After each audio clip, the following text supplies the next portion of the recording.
Dan cara aku untuk kembaliin motivasi lagi nih untuk bisa bangun lagi banyak sih. Aku ngelakuin apa aja yang aku suka gitu. Kayak misalnya aku nongkrong sama teman-teman untuk ngebalikin mood aku lebih baik lagi. Alhamdulillahnya nih aku masuk ke SMA yang bener-bener support aku, sampai bahkan kayak sekolahnya nyuruh aku naik gunung, Kak. Ya Allah, dengarkan, semoga sekolah-sekolah makin banyak yang begitu. Sebenarnya kita harus tahu kapasitas diri sih, Kak. Yes, dan betul. Kalau udah kayak gini kita bisa tahu nih kalau misalnya lagi sakit perut, obatnya apa, gimana cara naikin moodnya tuh gimana. Jadi kita tuh harus tahu sendiri dan nggak bisa semua bergantung sama orang lain, tuh nggak bisa.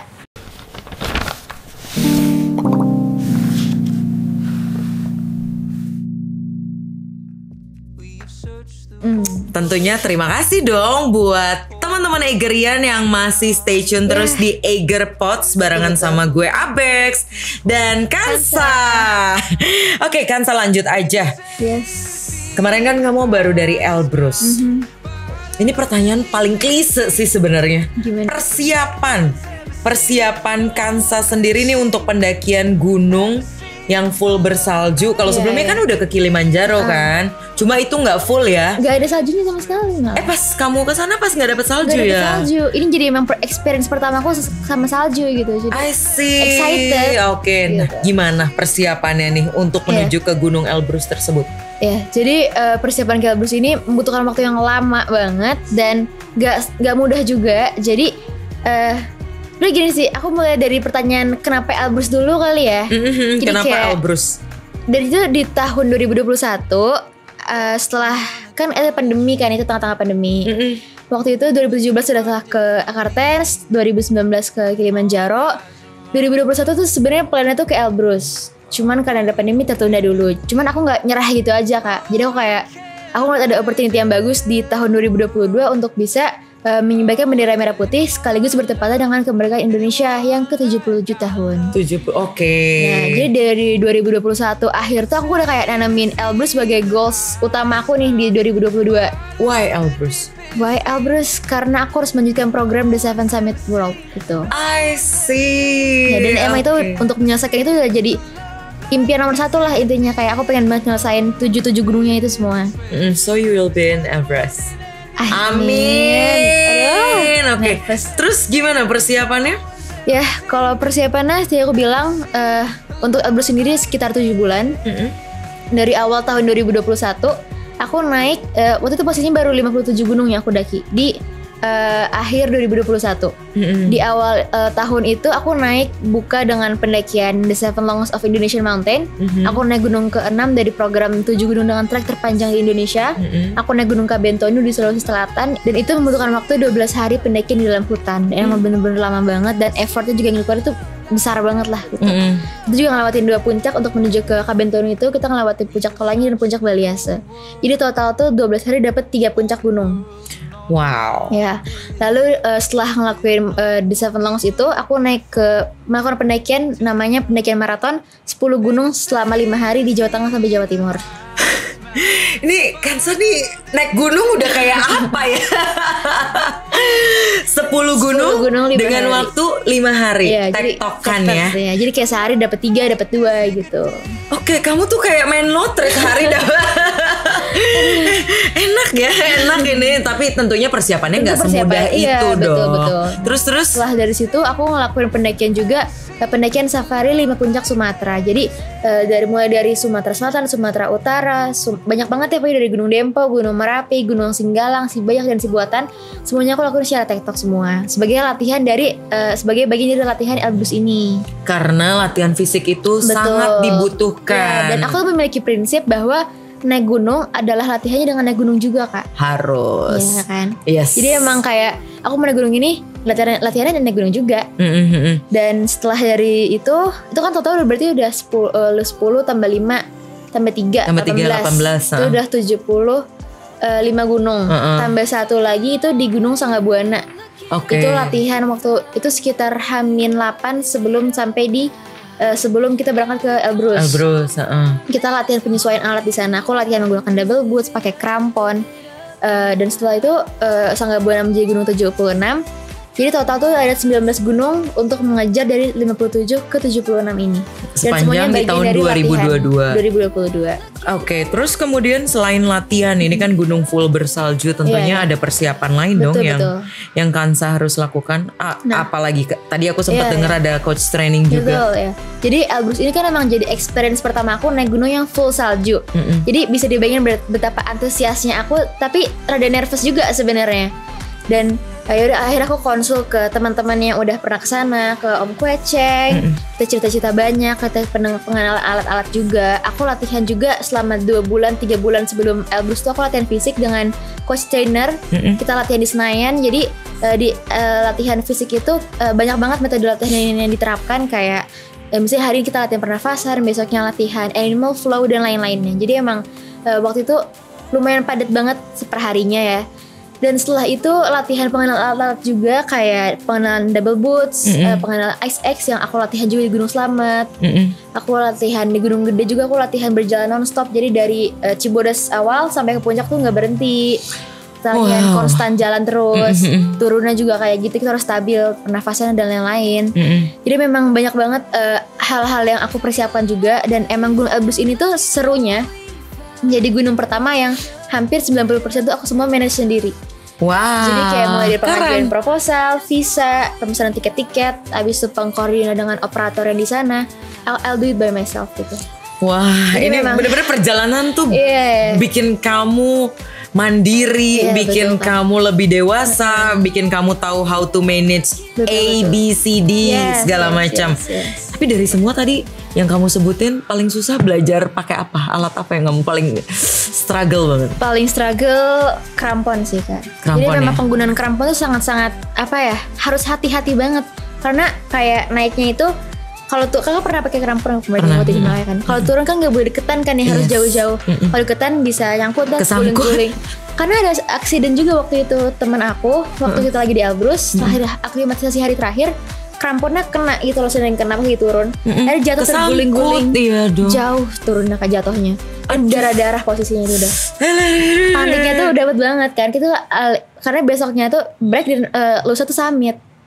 Jadi takutnya dia gak bisa ikut summit kan, karena udah berdarah-darah semua gitu Kak. Akhirnya kita langsung evakuasi, kita harus panggil tempat orang yang buat evakuasi. Akhirnya dia dijemput. Tapi waktu summit attack dia tetap bersemangat untuk summit attack, dan akhirnya dia bisa ikut dan sampai di puncak. Wow, ya. Jadi memang penggunaan alat-alat itu harus teliti banget lah, harus kita perhatiin banget lah. Ini di sini benar-benar Egerian harus tahu ya, bahwa naik gunung tuh bukan cuma sekedar naik selesai tapi preparationnya apa, kenal alatnya gimana, belum you have to know medannya. Kalian harus tahu medannya seperti apa. Aku observasi Elbrus juga lumayan lama itu Kak, untuk memilih jalur mana dan untuk mengetahui detail-detail tempat yang akan aku datangi. Jadi mempelajari latar gunung yang akan kita datangi itu penting banget, biar kita nggak buta waktu kita sampai di lapangan, dan kita sudah tahu dengan kondisi yang ada di sana gitu. Oke. Nah kemudian nih, apa challenge yang kamu temuin yang paling menurut kamu tuh itu jadi obstacles banget sih, susah, yang tantangannya tuh kok berat banget gitu loh, kok harus begini, yang bikin kamu nggak bisa lupa waktu di Elbrus? Hari terberat di Elbrus itu waktu lagi summit attack, dan tantangannya tuh emang dari awal sampai akhir itu dingin dan anginnya. Dinginnya itu waktu kita malam-malam dini hari jam 2 malam jalan itu dinginnya mencapai minus 16 derajat. Oke. Lumayan ya. Bukan lumayan itu. Lumayan itu. Aku pakaian tuh emang pakai 4 layers of clothes gitu. Pakai long john, pakai polar dari Eiger, down dari Eiger, dan Harshal juga dari Eiger. Jadi emang Eiger tuh kayak lengkap lah, dan even produk tropis juga cocok gitu Kak buat di pegunungan bersalju juga, dan itu kerennya ya. Dan celana juga aku pakai 4 lapis. Jadi emang badan tuh berasa berat banget. Jadi buat jalan tuh kayak buat bangun aja tuh buat berat gitu. Gimana kita jalan bawa beban lagi, pakai alat, pakai Ice X, pakai krampon tuh susah banget. Susah banget. Jadi itulah yang tadi setelah dinginnya itu penggunaan alat-alat yang berat, yang susah. Anginnya juga anginnya lagi kenceng banget. Anginnya tuh waktu kita lagi sampai di sadalan itu, sampai buat berdiri aja tuh susah Kak. Jadi kita harus duduk. Ada di satu situasi di mana semua kita harus duduk, karena kalau berdiri bakal terhuyung-huyung gitu lah intinya. Sampai aku ditahan sama guide bantuan aku, kayak karena aku udah minggir-minggir gitu saking anginnya parah banget gitu. dingin, angin, penggunaan alat-alat juga. Tapi alhamdulillah karena memang aku sudah menargetkan Elbrus sebagai kado, sebagai untuk memeriahkan Indonesia yang kemerdekaan yang ke-77 tahun. Aku diberi kemudahan juga sama Allah, diberi support sama teman-teman juga, dan kita bisa sampai di puncak di pukul 10.45. Itu rasanya senang banget sih. Keren. Pas banget ya. Have you ever feeling down? Feeling down Ketika pas mendaki di Elbrus itu pernah nggak ngerasa ngedown selain kangen sama nasi goreng masakan Indonesia? Karena misalnya kita gak makan nasi sama sekali loh Kak. Bayangin 12 hari tuh gak makan nasi, pusing gak sih? Sedih ya. Makannya mashed potato terus roti.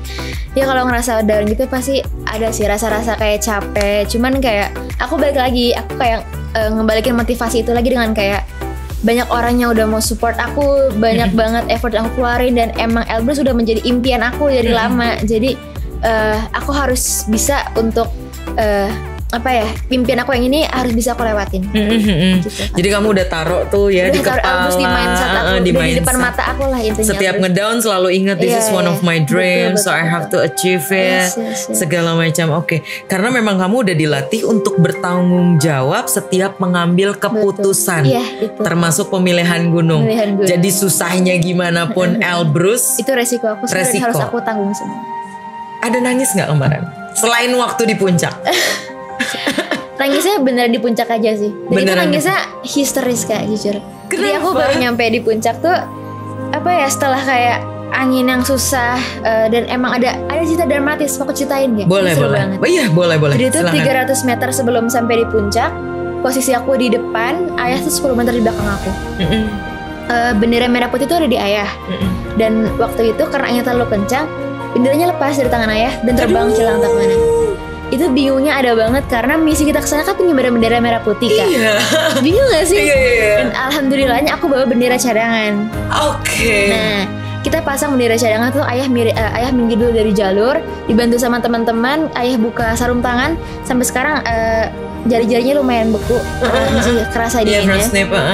Abis itu kita pasang bendera, akhirnya kita sampai tuh di puncak. Aku duluan dan ayah itu masih beberapa menit setelah aku. Dan aku udah gak bisa nahan air mataku gitu loh, kayak aku bisa ngelihat puncak, bisa berdiri di top of Europe. Rasanya tuh bener-bener amazing banget ya. Ini emang udah jadi impian dari lama gitu Kak. Dan kayak aku bisa ngasih hadiah kepada Indonesia itu rasanya seneng banget gitu Kak.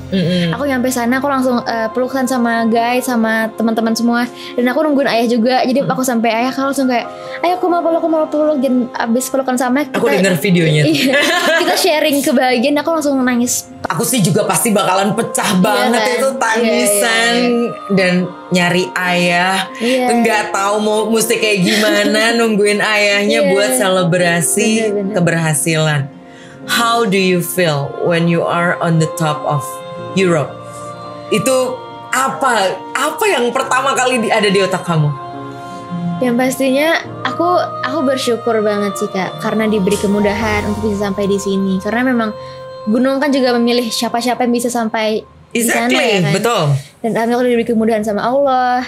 Yang pasti aku juga bersyukur banget. Ya, aku ngerasa semakin tinggi gunung yang aku daki tuh aku ngerasa aku semakin kecil di mata Tuhan gitu Kak. Jadi itulah, kita nggak boleh sombong lah. Betul. Makin tinggi nggak boleh makin sombong gitu. Yes, seneng banget sih kan. Kesampean ya bikin cerita gitu. Karena jadi Egerian harus tahu, aku tuh follow Kansa sudah lama banget. Kita ngobrol, Kansa itu selalu punya, Kak aku pengen begini, aku pengen Seven Summit, aku pengen nyelesain the longest track di gunung-gunung di Indonesia. Aku pengen begitu, dan itu jadi gitu. Dan itu dia bisa manage di tengah. Kayak dulu 16 tahun aku masih ngapain ya? Aku masih sibuk ngapain? Kamu udah set up plan sampai udah tahu mau begini, mau begitu. Oke, gunung yang ini sampai ini udah 77 untuk hadiah Indonesia ke 77. Itu kan satu cerita yang bagus banget.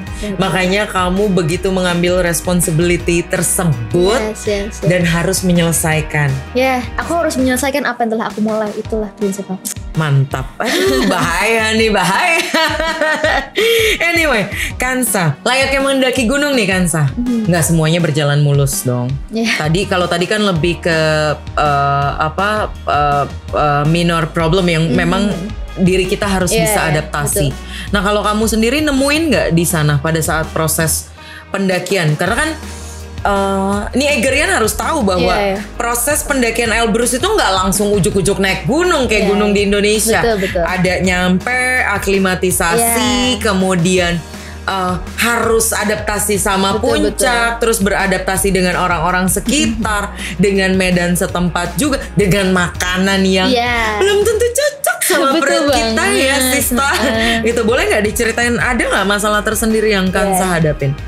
Masalah-masalah gitu mulai dari makanan ya, kita bahas makanan nih. Jujur makanan di sana tuh beda banget sama Indonesia. Aku 12 hari di sana tuh nggak makan nasi sama sekali, Kak. Dan makanannya emang seaneh itu, kayak sop asin. Seaneh itu. Sop asin ditambah susu kental manis, bayangin. Oke. Kayak sop iga ditambah susu kental manis, cocok. Oh, itu bukan es teler ya? Makanya sop iga gitu loh. Aduh, bingungnya tuh ada banget, cuman kayak aku punya prinsip kayak aku bawa makanan dari Indonesia, cuman aku harus bisa menyesuaikan juga dengan makanan di sana. Karena itu resikonya juga kan, dan aku harus bisa lah coba makanan-makanan di sana. It's a part of traveling. Ya, karena kita harus bisa adaptasi juga, betul. Lalu untuk aklimatisasi juga, jadi H-4 sebelum pendakian ke Elbrus ini aku sudah aklimatisasi ke Gunung Slamet. Kita tektokan di sana. Kita melakukan pendakian konstan, jadi dari base camp sampai ke mana ya, ke tempat naik via mana kamu? Bambangan? Guci? Bambangan ya, sampai yang 9 Shelter 9 aku nonstop jalan. Jadi dari situ aku sampai ke puncak. Di puncak aku stay di puncak sekitar 3 jam untuk aklimatisasi muter. Kita turun akhirnya di sana. Kita berangkat ke Rusia. Hari kedua setelah sampai di Terskol, kita mulai aklimatisasi hari pertama. Itu tujuannya ke Terskol Waterfall di ketinggian sekitar 2.700 mdpl. Oke, tektok. Dan itu di treknya itu kita bisa ngeliat Elbrus secara jelas di east summitnya, dan ngerasa kayak kita tujuan aku deket banget nih, gitu. Kayak aku kelihatan gitu. Dan itu tuh prosesnya aklimatisasi Day One itu ditempuh sekitar 6 jam dengan total 9 km jarak tempuh. Itu aklimatisasi hari pertama. Iya, dan Eggerian harus tahu nih ya, bahwa aklimatisasi, penyesuaian diri terhadap ketinggian, adaptasi tubuh segala macam itu dibutuhkan. Itu prinsipnya adalah naik setinggi-tingginya dan turun serendah-rendahnya, tidur serendah-rendahnya. Itu aklimatisasi. Hari kedua kita menuju ke Terskol Peak. Itu di ketinggian sekitar 3.100 mdpl. Itu 2 kali lipat jarak tempuh dari yang kemarin. Ini 18 km pp dengan total sekitar 9 jam. Itu aku lihat postingan kamu, capeknya minta ampun. Capeknya ya. Cuman emang kita juga semakin deket tuh sama Elbrus, jadi kelihatan banget, jadi lebih megah gitu pegunungan saljunya. Habis itu bisa dibilang tuh paling berat karena kita bawa latihan bawa beban di sana. Jadi jalan sih bawa beban yang lumayan berat. Dan waktu itu kan kita lagi summer, Kak. Jadi panas banget.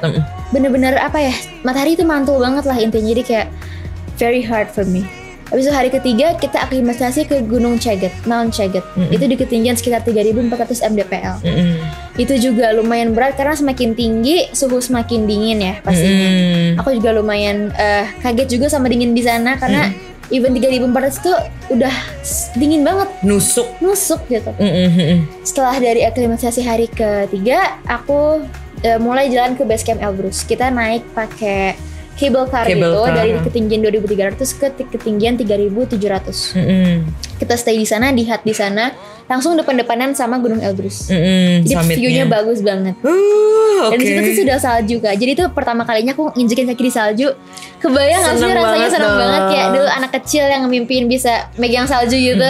Itu noranya ada sih. Itu kayak main bola-bola dibulutin gitu kan.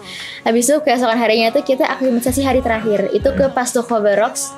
Ketinggiannya sekitar teras besarnya Cartens Pyramid, 4.500 mdpl. Itu berat banget karena treknya sudah berbeda.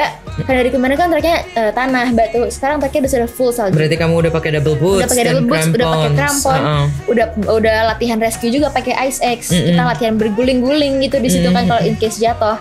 Jadi emang aku sempat mengalami pusing juga. mual, pusing, sakit perut, yang itu aku takutin itu. Cuman alhamdulillahnya aku bisa langsung recovery.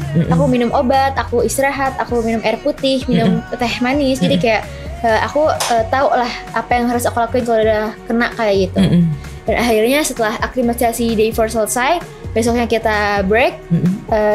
Di hari break itu ya kita harus makan malam lebih banyak. Kita harus istirahat lebih cukup, harus lebih awal lah, karena besoknya summit attack. Dan untuk summit attack ini juga punya ceritanya sendiri. Kenapa tuh? Jadi kita tuh awal-awalnya tuh udah deal-dealan sama guide-nya kita bakal summit di tanggal 17. Karena mau bertepatan dengan 17 Agustus. Dan aku juga sudah mengorbankan tiket pesawat aku. Kita harus reschedule untuk tanggal biar aku bisa summit di tanggal 17 kan. Jadi intinya aku harus sampai di puncak tanggal 17 gitu kan. Cuman guide aku waktu itu kita discuss, dia maunya tanggal 16. Kekeh banget.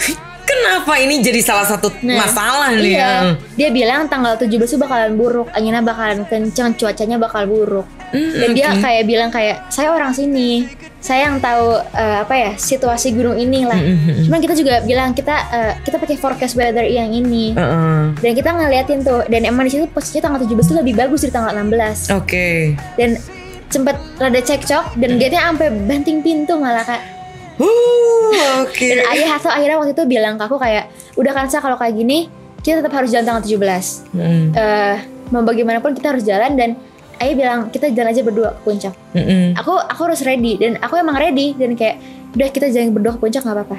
Oke. Dan tiba-tiba keesokan harinya pagi-paginya tuh aku nggak tahu ada mujizat apa. Tiba-tiba guide-nya datengin kita langsung meluk ayah kayak, I'm sorry for yesterday, it was messed up and I was already thinking about it and 17 is the day. Gila, berarti itu masalah yang nggak tahu out of nowhere. Tiba-tiba guide-nya berubah. Terus kemudian datang minta maaf. And then you can make it on 17. Alhamdulillah. Terus 16-nya jadi latihan lagi atau masih stay di situ? Kita break di situ. Oh my god. Itu kamu gimana rasanya? Gila, udah janji nih mau selebrasi tanggal 17. Itu dramatik banget sebenarnya. Jadi pas kayak bagian yang ngasih itu kita kayak bener-bener kita langsung pelukan. Kita kayak bisa thank you to each other lah intinya. Dalam artinya pada bilangnya kayak ya emang tanggal 17 bagus gitu. Tapi bener-bener ya kalian dibukain jalan banget, dimudahkan, diberikan kemudahan sampai pada saat summit semuanya lancar, aman, pulang kembali disambut semua waktu tanggal 17 itu everyone talking about you kan Sa. Gunung ke-77 untuk Indonesia di umurnya yang 77. Dari Kansa, ya ampun. Aku tuh seneng banget beneran dengernya karena kamu bisa menggunakan masa muda kamu untuk hal positif, mengejar impian sampai akhirnya bisa jadi sekarang ini. Mungkin karena aku ngelihat kali ya kamu growing seperti apa. Jadi aku masih amazed, ya ampun. Seneng banget. I really love when you talk in the front of people kayak semalam tuh. It was great. Next question. Dan aku juga belajar banyak dari Kak Abex loh itu. Jadi malu. Terima kasih. Kansa. Yes. Tentunya mimpinya nggak sampai di situ doang dong. Kalau tadi masalah kuliah kita udah kupas. Kansa mau kuliah, mau setinggi tingginya belajar. Nah kalau gunung pasti mau dong punya impian lainnya. Pasti ada. Apa yang selanjutnya bakalan jadi target kamu? Ekspedisi apa? Yang pastinya aku pengen melanjutkan program The Seven Summit World ini Kak. Setelah 3 puncak, Kartens Papua, Kilimanjaro Afrika, dan Elbrus Rusia kemarin. Sisa 4 lagi. Oke. Rencana terdekat yaitu ke Gunung Aconcagua di Argentina yang memiliki ketinggian sekitar 6.800 mdpl. Yang pastinya challenge-nya lebih besar lagi, lebih tinggi lagi, dan lebih tough. Aku harus lebih persiapan lebih awal juga, dan dari sekarang aku memang sudah persiapan kan.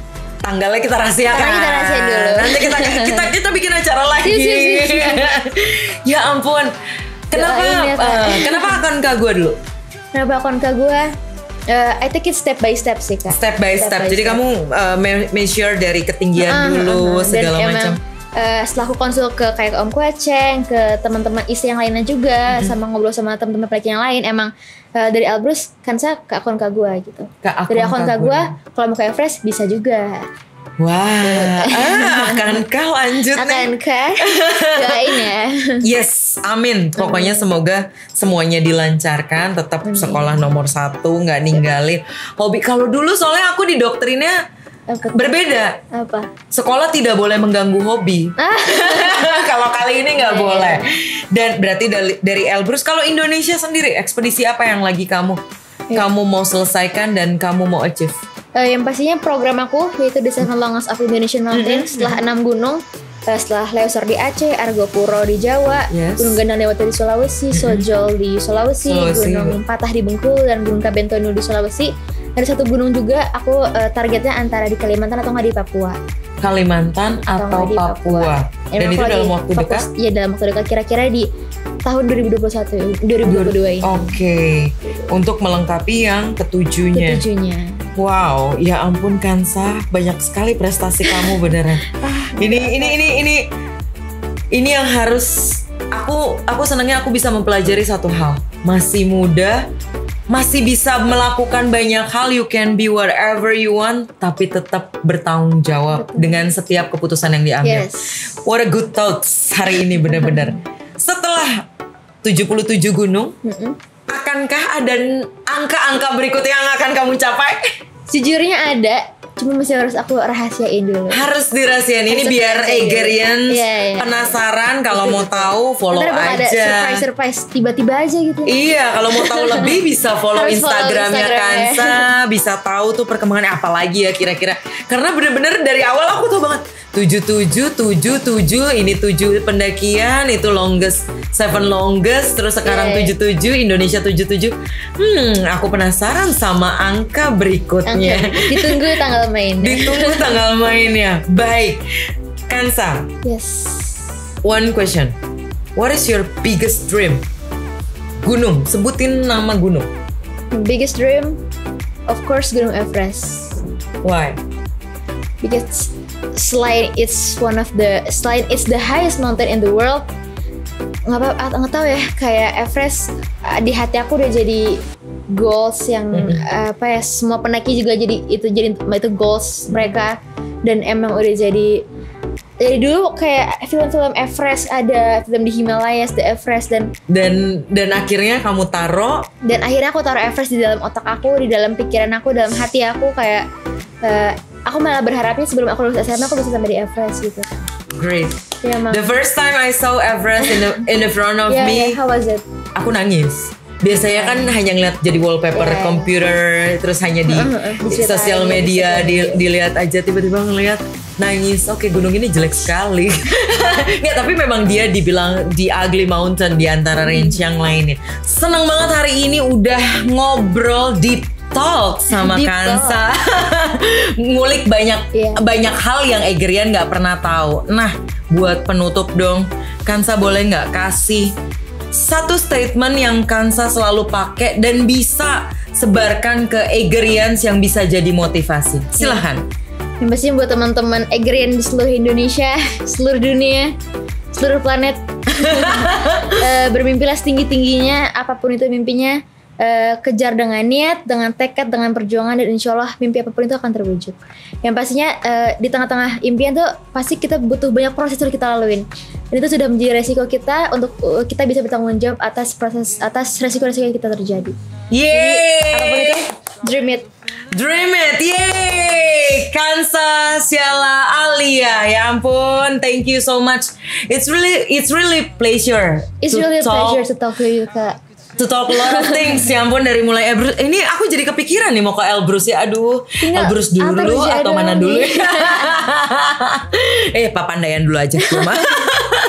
Terima kasih banyak Kansa. Juga, Kak. Seneng banget udah ngobrol. Aku dapat banyak insight.